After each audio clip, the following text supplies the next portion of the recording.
প্রিয় দেশবাসী, কিশোর কিশোরী, তরুণ তরুণী, ছাত্রছাত্রী, নারী পুরুষ, নবীন প্রবীণ, আপনাদের সবাইকে আমার আন্তরিক সালাম ও অভিবাদন। আসসালামু আলাইকুম। আজ আপনাদের সামনে উপস্থিত হয়েছি এক অতি তাৎপর্যপূর্ণ, ঐতিহাসিক ও ভবিষ্যৎ নির্ধারক মুহূর্তে। আর মাত্র একদিন পরেই সারা দেশে অনুষ্ঠিত হবে ত্রয়োদশ জাতীয় সংসদ নির্বাচন এবং তার সাথে জুলাই জাতীয় সনদের উপর গণভোট। সারা জাতির বহু বছরের আকাঙ্ক্ষার দিন। আমি গভীর শ্রদ্ধা ও বিনম্রতার সঙ্গে স্মরণ করছি মহান মুক্তিযুদ্ধ ও জুলাই গণ অভ্যুত্থানের সকল শহীদকে, যাদের রক্তের বিনিময়ে আমরা বাংলাদেশ পেয়েছি এবং স্বৈরাচার বিরোধী দীর্ঘ লড়াই সংগ্রামের সাফল্যের পর আজ আবার গণতান্ত্রিক উত্তরণের যুগ সন্ধিক্ষণে দাঁড়িয়ে আছি। আপামর জনগণের, বিশেষ করে জুলাইয়ের যোদ্ধাদের আত্মত্যাগ ছাড়া এই নির্বাচন, এই গণভোট কোনোটিই সম্ভব হতো না। সমগ্র জাতি তাই তাদের কাছে চিরঋণী। প্রত্যেক জাতির জীবনে এমন কিছু দিন আসে যার তাৎপর্য থাকে সুদূর প্রসারী, যেদিন নির্ধারিত হয় রাষ্ট্রের ভবিষ্যৎ দিক নির্দেশনা, গণতন্ত্রের চরিত্র এবং স্থায়িত্ব ও আগামী প্রজন্মের ভাগ্য। আগামী পরশু ঠিক তেমনি একটা দিন, যেদিন দুটি ভোট অনুষ্ঠিত হতে যাচ্ছে। আমরা সবাই মিলে নতুন সরকার গঠনের নির্বাচন করব এবং পাশাপাশি গণভোটের মাধ্যমে আমাদের প্রাণপ্রিয় বাংলাদেশ রাষ্ট্রের ভবিষ্যৎ কাঠামো নির্ধারণ করব। ইতিমধ্যে আনুষ্ঠানিক নির্বাচনী প্রচারণা শেষ হয়ে গেছে। এখন আমাদের সবার সিদ্ধান্ত নেওয়ার পালা। এই মুহূর্তে রাষ্ট্রের দায়িত্বপ্রাপ্ত একজন নাগরিক হিসেবে আপনাদের সঙ্গে কিছু গুরুত্বপূর্ণ কথা ভাগ করে নেওয়াকে আমি আমার নৈতিক ও সাংবিধানিক দায়িত্ব মনে করছি। প্রথমেই গভীর সন্তোষ ও কৃতজ্ঞতার সঙ্গে উল্লেখ করতে চাই, এবারের নির্বাচনকে ঘিরে সার্বিক প্রচারণা পূর্ববর্তী যে কোনো নির্বাচনের তুলনায় উল্লেখযোগ্যভাবে শান্তিপূর্ণ হয়েছে। মত আদর্শের পার্থক্য থাকা সত্ত্বেও রাজনৈতিক দলগুলো সংযম দেখিয়েছে। প্রার্থীরা দায়িত্বশীল আচরণ করেছেন এবং সাধারণ মানুষ সচেতন থেকেছেন। এই পরিবেশ হঠাৎ করে তৈরি হয়নি। এটি আপনাদের সম্মিলিত প্রচেষ্টায় আমরা একটি আশাব্যঞ্জক পরিবেশে নির্বাচন অনুষ্ঠানের দ্বার প্রান্তে পৌঁছতে পেরেছি। তবে এই শান্তিপূর্ণ পরিবেশের মাঝেও আমাদের হৃদয়ে গভীর বেদনার ছায়া রয়েছে। নির্বাচনের তফসিল ঘোষণার পর এবং প্রচারণাকালে সংঘটিত কয়েকটি সহিংস ঘটনায় আমরা কিছু মূল্যবান প্রাণ হারিয়েছি। এই সহিংসতা আমাদের জাতীয় বিবেককে নাড়িয়ে দিয়েছে। গণতন্ত্রের চর্চায় কোনো প্রাণ ঝরে যাওয়া কোনো সভ্য রাষ্ট্রের জন্য গ্রহণযোগ্য নয়। প্রিয় দেশবাসী, এবারের নির্বাচনে 51টি দল প্রতিদ্বন্দ্বিতা করছে, যা এ যাবৎকালের যে কোনো নির্বাচনের মধ্যে সর্বাধিক সংখ্যক রাজনৈতিক দলের অংশগ্রহণ। স্বতন্ত্র সহ মোট প্রার্থীর সংখ্যা 2000-এরও বেশি। আগের জাতীয় নির্বাচনগুলোতে এর চেয়ে বেশি প্রার্থী প্রায় কখনোই দেখা যায়নি। প্রিয় দেশবাসী, এবারের নির্বাচন শুধু আরেকটি নিয়মিত নির্বাচন নয়, এটি একটি গণ অভ্যুত্থানের পর দেশের প্রথম জাতীয় নির্বাচন। দীর্ঘ সময় ধরে জমে থাকা ক্ষোভ, বৈষম্য, বঞ্চনা ও অবিচারের বিরুদ্ধে জনগণের যে জাগরণ আমরা দেখেছি, এই নির্বাচন তার সাংবিধানিক প্রকাশ। রাজপথের সেই দাবি আজ আপনাদের ব্যালটের মাধ্যমে উচ্চারিত হতে যাচ্ছে। তাই এই নির্বাচন বাংলাদেশের গণতান্ত্রিক যাত্রায় একটি ঐতিহাসিক মাইলফলক। এই নির্বাচনের মাধ্যমে আমরা শুধু জনপ্রতিনিধি নির্বাচন করছি না, একই সাথে আমরা সিদ্ধান্ত নিচ্ছি বাংলাদেশ কোন পথে এগোবে। আমরা কি একটা বৈষম্যহীন, ন্যায়ভিত্তিক ও জবাবদিহিমূলক রাষ্ট্র গড়তে পারব, নাকি আবারও পুরনো ক্ষমতাকেন্দ্রিক ও অনিয়ন্ত্রিত বৃত্তে ফিরে যাব? এই প্রশ্নের উত্তর দেবে গণভোট। আমি সকল প্রতিদ্বন্দ্বী প্রার্থীর প্রতি আন্তরিক আহ্বান জানাই, নির্বাচনের ফলাফল যাই হোক না কেন, ব্যক্তিগত বা দলীয় স্বার্থের ঊর্ধ্বে উঠে জাতির বৃহত্তর স্বার্থকে প্রাধান্য দিন। বিজয় যেমন গণতন্ত্রের অংশ, তেমনি পরাজয়ও গণতন্ত্রের অবিচ্ছেদ্য সত্য। নির্বাচনের পর সবাই মিলে একটি নতুন, ন্যায়ভিত্তিক, গণতান্ত্রিক ও অন্তর্ভুক্তিমূলক বাংলাদেশ গড়ার কাজে আত্মনিয়োগ করুন। প্রিয় দেশবাসী, আজ আমি বিশেষভাবে কথা বলতে চাই আমাদের তরুণ ভোটার ও নারী ভোটারদের সঙ্গে। আপনারাই সেই প্রজন্ম যারা গত 17 বছর ধরে ভোটাধিকার থাকা সত্ত্বেও ভোট দিতে পারেননি। আপনারা বড় হয়েছেন এমন এক বাস্তবতায় যেখানে ভোটের মুখোশ ছিল কিন্তু ভোট ছিল না, ব্যালট ছিল কিন্তু ভোটার ছিল না। এই দীর্ঘ সময়ের বঞ্চনা ও অবদমনের সবচেয়ে বড় মূল্য জাতিকে প্রতিদিন দিতে হয়েছে। তবু আপনারা আশা ছাড়েননি, অন্যায়ের সামনে মাথা নত করেননি। আন্দোলনে, প্রতিবাদে, চিন্তায় ও স্বপ্নে আপনারা একটি নতুন বাংলাদেশের আকাঙ্ক্ষা লালন করেছেন। আজ জুলাই গণঅভ্যুত্থানের মাধ্যমে ইতিহাসের গতিপথ বদলানোর সেই দিনটি এসেছে। বিশেষ করে আমাদের নারীরা মুক্তিযুদ্ধ থেকে শুরু করে বাংলাদেশের সবকটি গণ আন্দোলন, পরিবার থেকে রাষ্ট্র, সবখানেই শক্তি হয়ে দাঁড়িয়েছেন। নারীরাই ছিল জুলাই গণঅভ্যুত্থানের সম্মুখ সারির যোদ্ধা। নারীরাই এই দেশের অর্থনীতির অন্যতম চালিকা শক্তি। বৈদেশিক মুদ্রা আয়ের শক্ত ভিত, ক্ষুদ্র ঋণ, কুটির শিল্প, নারী উদ্যোক্তা, এই শব্দগুলোর পেছনে আছে পরিবর্তনের গল্প, পরিবার ও সমাজে স্বাবলম্বী হবার গল্প। আপনারা ঘরে, রাজপথে সমানভাবে সংগ্রাম করেছেন, সন্তানদের ভবিষ্যৎ আগলে রেখেছেন, সমাজকে টিকিয়ে রেখেছেন, অথচ রাষ্ট্রীয় সিদ্ধান্তে নিজেদের মত প্রকাশের সুযোগ থেকে দীর্ঘদিন বঞ্চিত হয়েছেন। এই নির্বাচন আপনাদের জন্য এক নতুন সূচনা।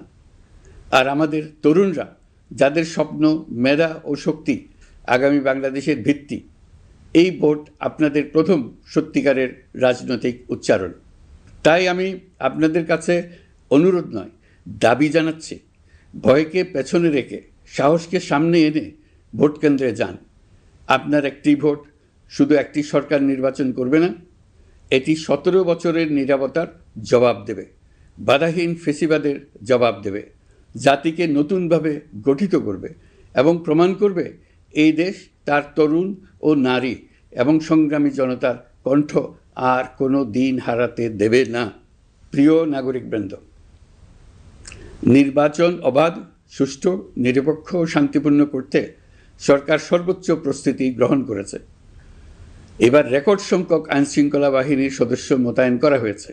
পাশাপাশি ম্যাজিস্ট্রেসি ক্ষমতাসম্পন্ন সশস্ত্র বাহিনীর সদস্যদেরও ব্যাপকভাবে দায়িত্বে রাখা হয়েছে, যাতে যে কোনো ধরনের বিশৃঙ্খলা বা সহিংসতা দ্রুত ও কঠোরভাবে প্রতিহত করা যায়।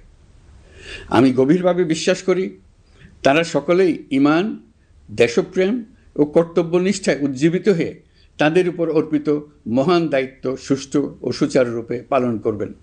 প্রযুক্তির সর্বোচ্চ ব্যবহার নিশ্চিত করতে প্রথমবারের মতো সারা দেশে ব্যাপক পরিসরে সিসি ক্যামেরা স্থাপন করা হয়েছে। ভোট কেন্দ্রে দায়িত্বরত কর্মকর্তারা শরীরের সাথে সেটে রাখা ক্যামেরা ব্যবহার করছেন। নিরাপত্তা ও নজরদারিতে ড্রোন ও ডগ স্কোয়াড ব্যবহারের ব্যবস্থাও রাখা হয়েছে।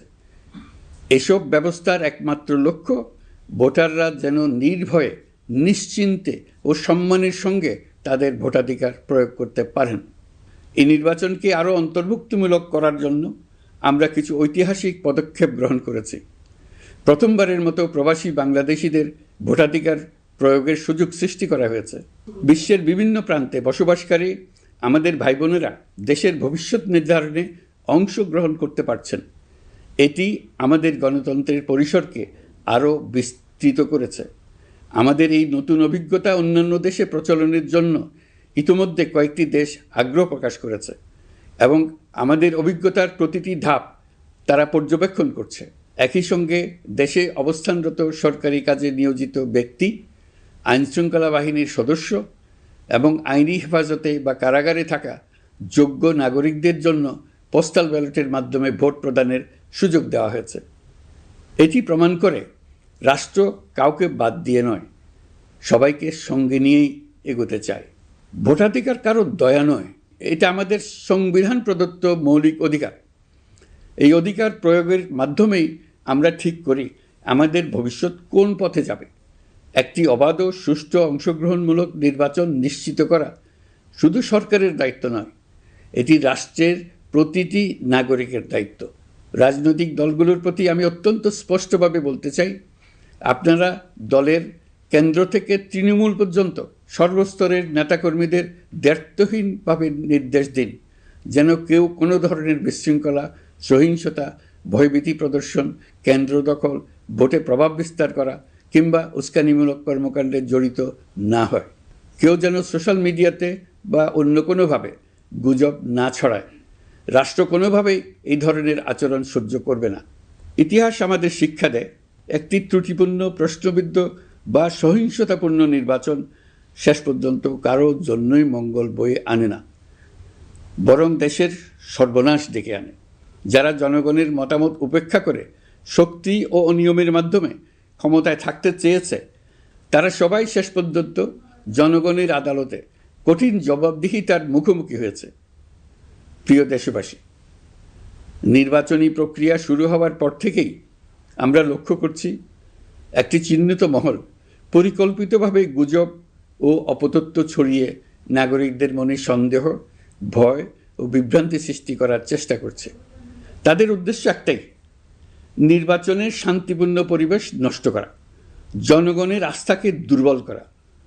আমি আপনাদেরকে অনুরোধ করছি, সতর্ক থাকুন, দায়িত্বশীল থাকুন, যাচাই না করে কোনো তথ্য শেয়ার করবেন না। গুজবের বিরুদ্ধে সবচেয়ে বড় অস্ত্র হলো সচেতনতা ও সত্য। নির্বাচন নিয়ে যারা বিগত মাসগুলোতে উদ্দেশ্যমূলকভাবে সংশয়, সন্দেহ সৃষ্টি করেছিল, তারা সম্পূর্ণভাবে ভুল প্রমাণিত হয়েছে। জনগণকে বিভ্রান্ত করতে তারা চূড়ান্তভাবে ব্যর্থ হয়েছে। আপনারা সকল প্রকার অপপ্রচার থেকে নিজেদের মুক্ত রাখুন। তথ্য যাচাইয়ের জন্য সরকারের সঙ্গে সার্বক্ষণিক যোগাযোগ রাখুন। নির্বাচন বন্ধু হটলাইন 333 এতে ফোন করে সঠিক খবর জেনে নিন। এখন নতুন করে অপপ্রচার চালানো হচ্ছে যে বর্তমান অন্তর্বর্তী সরকার নাকি নির্বাচিত জনপ্রতিনিধিদের কাছে দায়িত্ব হস্তান্তর করবে না। এটা সম্পূর্ণ ভিত্তিহীন ও পরিকল্পিত অপপ্রচার, যার একমাত্র উদ্দেশ্য হলো আমাদের গণতান্ত্রিক উত্তরণে বিঘ্ন সৃষ্টি করা। আপনারা নিশ্চিত থাকুন, নির্বাচনে বিজয়ী জনপ্রতিনিধিদের কাছে দ্রুততম সময়ে ক্ষমতা হস্তান্তর করে অন্তর্বর্তীকালীন সরকার তার দায়িত্ব সমাপ্ত করবে। প্রিয় দেশবাসী, আমরা একটি ঐতিহাসিক নির্বাচন থেকে মাত্র কয়েক ঘন্টা দূরে। 24-এর গণঅভ্যুত্থান আমাদের এই সুযোগ এনে দিয়েছে।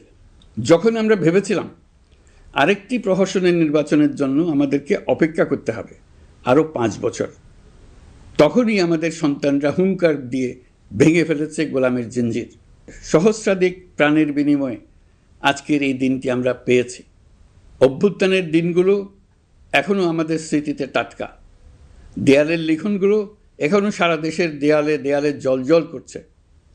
দেয়ালে দেয়ালে স্কুল, কলেজ, মাদ্রাসা, বিশ্ববিদ্যালয়ের শিক্ষার্থীরা গ্রাফিতির মাধ্যমে লিখেছিল তাদের মনের কথাগুলো। সেখানে তারা বলেছে পরিবর্তনের কথা, সংস্কারের কথা। জুলাই সনদ কোনো দলের একক ইশতেহার নয়। দীর্ঘ 9 মাস 30টিরও বেশি রাজনৈতিক দলের সাথে আলোচনা করে জাতীয় ঐক্যমত্য কমিশন জুলাই জাতীয় সনদ প্রস্তুত করেছে। এই আলোচনায় অনেক প্রস্তাবের পক্ষে বিপক্ষে দীর্ঘ মতবিনিময় শেষে রাজনৈতিক দলগুলো এতে স্বাক্ষর করেছে। এই সনদ জাতির ভবিষ্যৎ পথ চলার এক ঐতিহাসিক দলিল, গণঅভ্যুত্থানের চেতনা, জনগণের দীর্ঘদিনের আকাঙ্ক্ষা এবং ভবিষ্যৎ রাষ্ট্র ব্যবস্থার একটি সুস্পষ্ট দিক নির্দেশনা। এই সনদের মাধ্যমে আমরা সংস্কারসমূহ বাস্তবায়নের অঙ্গীকার করেছি। তবে রাজনৈতিক স্থিতিশীলতা, বিশ্বাসযোগ্য ও অংশগ্রহণমূলক নির্বাচন, শাসন ব্যবস্থায় জবাবদিহিতা, অর্থনৈতিক পুনর্গঠন এবং সমাজে সম অধিকার নিশ্চিতকরণ, এসবের সফল বাস্তবায়ন এককভাবে রাষ্ট্রযন্ত্রের মাধ্যমে সম্ভব নয়। এর জন্য সবচেয়ে বেশি প্রয়োজন জনগণের সক্রিয় অংশগ্রহণ ও মতামত। কারণ একটি জাতীয় রূপান্তর কখনোই একক সিদ্ধান্তে বা একক শাসনের মাধ্যমে টেকসই হয় না। জনগণই রাষ্ট্রের প্রকৃত শক্তি। পরিবর্তনের চূড়ান্ত বৈধতা আসে জনগণের সম্মতি থেকেই। তাই দেশের ভবিষ্যৎ দিক নির্দেশনা নির্ধারণে জনগণকে সরাসরি সিদ্ধান্ত গ্রহণের সুযোগ দেওয়াই হলো গণতান্ত্রিক পথের মূল ভিত্তি। এই লক্ষ্যেই আমরা গণভোটের আয়োজন করেছি, যাতে দেশের ভবিষ্যৎ সংস্কার দিশা নির্ধারণে জনগণ সরাসরি নিজেদের মত প্রকাশ করতে পারেন। এই গণভোট বাংলাদেশের ইতিহাসে একটি নতুন মাইলফলক হয়ে থাকবে। এখানে আপনার প্রতিটি ভোট আগামী দিনের রাষ্ট্র ব্যবস্থার ভিত্তি রচনা করবে।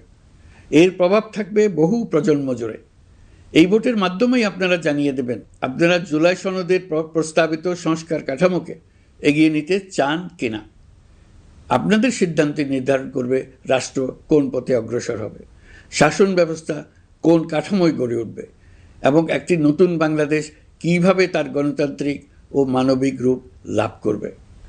এই গণভোটে আপনার একটি ভোট শুধু একটি কাগজে দেওয়া সিল নয়, এটি আপনার সন্তানের ভবিষ্যৎ, আপনার পরিবারের নিরাপত্তা এবং দেশের আগামী দিনের দিক নির্দেশনা নির্ধারণ করবে। আজ আপনি যে সিদ্ধান্ত নেবেন তার প্রভাব পড়বে শিক্ষা, কর্মসংস্থান, ন্যায় বিচার, গণতন্ত্র এবং রাষ্ট্র পরিচালনার প্রতিটি স্তরে। এটি এমন একটি মুহূর্ত যেখানে নাগরিক হিসেবে আপনার দায়িত্ব ও অধিকার এক বিন্দুতে এসে মিলিত হয়েছে। আমি তাই আপনাদের সবাইকে এই গণভোটে সক্রিয়ভাবে অংশগ্রহণ করার জন্য আহ্বান জানাচ্ছি। অবশ্যই ভোট দেন, নিজের ভবিষ্যৎ নিজে নিশ্চিত করুন। আসুন আমরা সবাই মিলে দায়িত্বশীলতা, সচেতনতা ও শান্তিপূর্ণ অংশগ্রহণের মাধ্যমে এই ঐতিহাসিক মুহূর্তকে সফল করে তুলি।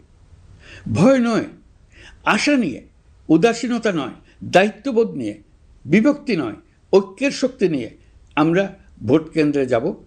একটি অবাধ, সুষ্ঠু ও বিশ্বাসযোগ্য গণভোটের মাধ্যমে আমরা প্রমাণ করব বাংলাদেশের জনগণ নিজেদের ভবিষ্যৎ নিজেরাই নির্ধারণ করতে জানে। আপনার ভোটে রচিত হবে গৌরবময় আগামী বাংলাদেশের ইতিহাস। প্রিয় দেশবাসী, নির্বাচন হয়ে গেলে নির্বাচিত সরকার দ্রুত দায়িত্ব গ্রহণ করবে। তার সঙ্গে শেষ হবে অন্তর্বর্তী সরকারের দায়িত্ব। আমরা অত্যন্ত আনন্দের সঙ্গে এবং গৌরবের সঙ্গে নবনির্বাচিত সরকারের কাছে দায়িত্ব অর্পণ করে তাদের সর্বাঙ্গীন সাফল্য কামনা করে বিদায় নিয়ে নিজ নিজ কাজে ফিরে যাব। আমরা এই শুভ মুহূর্তের জন্য অধীর আগ্রহে অপেক্ষা করছি। প্রিয় দেশবাসী, আপনারা দলে দলে সপরিবারে উৎসবমুখর পরিবেশে ভোট কেন্দ্রে উপস্থিত হয়ে দ্বিধাহীন চিত্তে আপনার ভোটাধিকার প্রয়োগ করুন। আপনার মূল্যবান ভোট দিয়ে নতুন বাংলাদেশ গড়ার দরজা খুলে দিন। দেশের চাবি আপনার হাতে, সেই চাবিটি সঠিকভাবে ব্যবহার করুন। আল্লাহ আমাদের সঠিক পথে পরিচালিত করুন। এবারের ভোটের দিন হোক নতুন বাংলাদেশের জন্মদিন। আল্লাহ আমাদের তৌফিক দেন। প্রিয় দেশবাসী, আসুন উৎসবমুখর নির্বাচন বাস্তবে রূপায়িত করে এই দিনটিকে ইতিহাসের স্মরণীয় দিন হিসেবে প্রতিষ্ঠিত করে রাখি। সবাইকে আন্তরিক ধন্যবাদ। আল্লাহ হাফেজ।